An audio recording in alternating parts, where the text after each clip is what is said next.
Hey everybody, Rachelle Jones, Grief Recovery with Rachelle.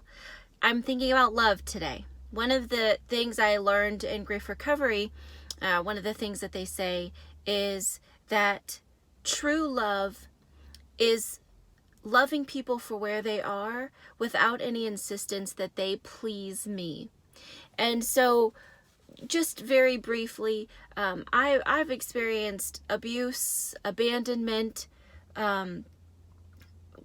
countless moves, losses of what I felt to be familiar and safe, loss of my childhood.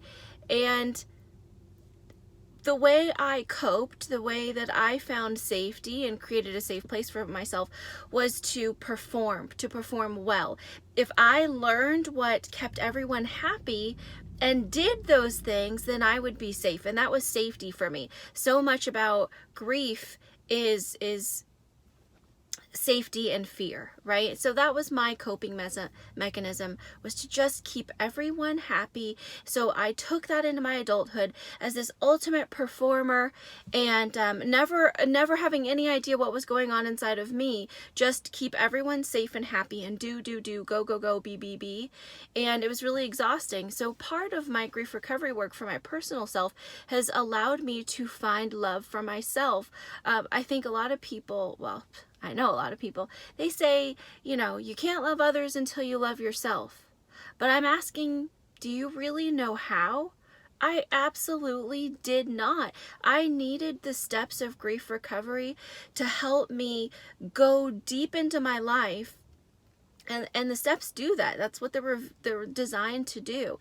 They helped me go deep into my life so I can figure out what is going on inside of me that has caused this hyper excessive need to keep myself safe by pleasing other people. But you know what I also would do as I became an adult? I needed to control everything, right, to stay safe. So if anyone did something to me that I didn't perceive as something that fit in my safety idea, I was very jumpy and mean and rude. And every once in a while, I gotta be honest, I still have that. I still will be jumpy or rude.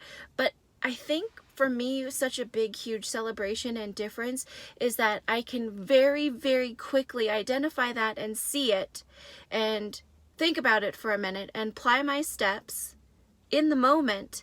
So within about 30 minutes, usually, I can be back in the game. Whereas I may have been out of the game for weeks. I'm talking, sometimes my husband and I would have arguments or, just disagreements or whatever, and I may not talk for 3 weeks because the ultimate pleaser in me said, well, if you don't have anything nice to say, don't say anything at all. And so it would take weeks before I could find something to say that wasn't like, rah! And then I didn't want to displease him, and I didn't want him to think bad of me, but at the same, so I just was bound up, and I couldn't get any words out, and I would do that for weeks, and that was, so many years of our marriage. And at least today, I still will fall. For Pete's sake, we're still human. We just had a fallen out a few hours ago, this morning. But I've learned the definition of love and the steps that help me actually love those around me. And it feels as though this season of my life, with these tools and the work that I've done, my eyes are open for the first time. I see life, I feel it, I experience it, I hear it, I touch it, and it touches me.